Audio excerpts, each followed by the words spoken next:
Good morning, Off the Bench Sports family. We are here at Parkview Baptist High School.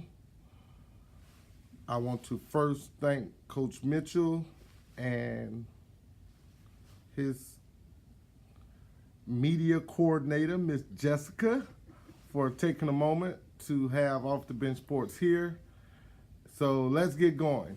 What's up, Coach? How you doing today? I'm awesome, man. Good, awesome good. again. Thank you. We're going to go ahead and get started. Not going to tarry too long. Okay. Let's give the Off the Bench Sports listeners a little info about Coach Mitch. Darren Mitchell started Parkview in 1995. Left for 2 years, went to Lutcher High School, then came back. I've served in many capacities. Obviously, teacher, assistant athletic director, and now with Coach Guillot retiring, athletic director. Also dean of students, one of the dean of students in the high school, and also teach a class or two. So it's been a pleasure to serve at Parkview, and looking forward to many more years of it. Now, as dean of students, that means you get to whoop the kids too? Well, the boss won't let us whip. There's times I want to, yes. Nah, just joking. So, how has your few months here as athletic director, how's that been for you? It's been awesome. This is something I've wanted to do for the last 20 years. I can remember sitting in a grad school class at Northwestern State, and we had a guest speaker. He was going around the room, what do you want to do in 20 years? And I said, either I want to be a principal or an athletic director. And so now I'm getting sort of both, best of both worlds. Right.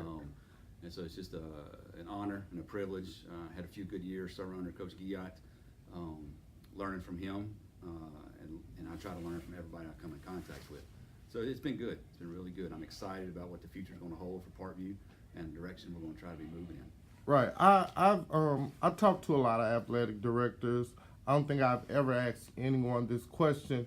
And just so we can help the viewers out, what's the primary function of an athletic director? We are the behind-the-scenes people that make sure the athletic department runs smoothly. I think you have to handle the business side of sports. You've got to handle the hiring and firing of coaches. You've got to handle fundraising, the eligibility of student athletes, which is a big deal. I'm always nervous around eligibility time because I don't want to mess something up where a kid can't play and then we lose something in Parkview. We lose state championship, we have forfeit games, things like that. But the AD is the guy that is in charge of making the athletic department function properly. Coaches get a coach, they get a coach for a program, but it's my job to oversee all 13 programs and try to make it cohesive into one athletic department.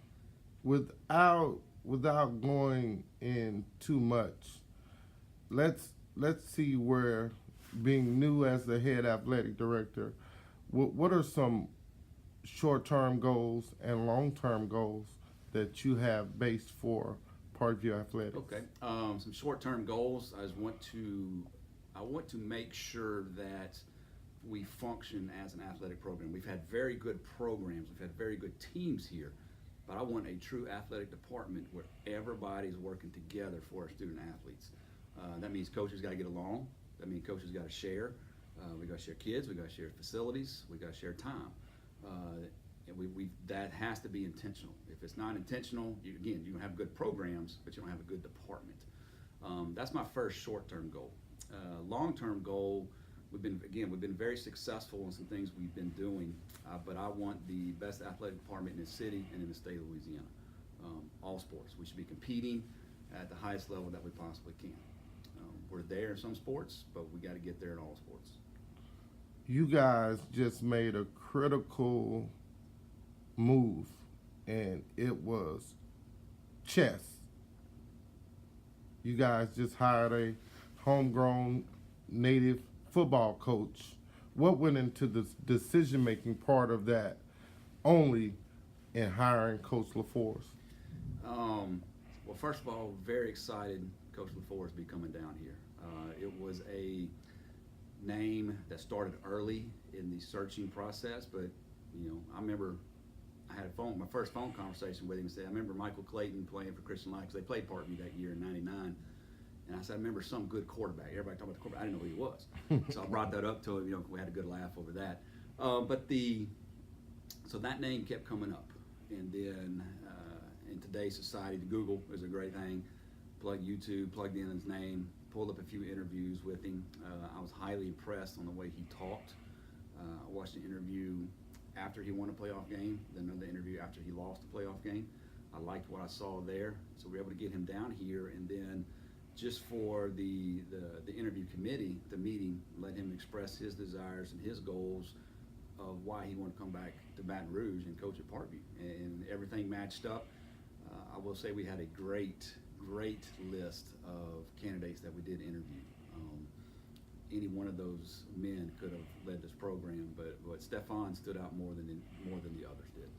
You guys, I don't remember a time in your guys' football life that you guys had a not so stellar football season like this past season. Where do you guys go in the process of moving forward and building to getting better kids in here? You got to schedule smart. Probably shouldn't say this, but I will. We scheduled a 5A schedule with 3 to 4A talent. I did the same thing in baseball my last few years of coaching. Is we didn't quite have the thoroughbreds that we needed to have. Baseball, we didn't quite have the 4 guys that could throw at 85 to 90 miles an hour that went on and played D1 baseball, but we kept the same schedule. And then you go into this year and you lose your starting quarterback in the Zachary scrimmage. Huge loss for us. Huge Right. loss. Last year we had a lot of injuries across the board, but we didn't lose that guy. Right. He wasn't a starting quarterback last year, but we didn't lose that position. So when you start that off, you put the schedule together, and then you lose your main. In the system that we ran in football offense, you lose that main cog in the unit. That everybody's got to take a step back. And then you open up with Catholic.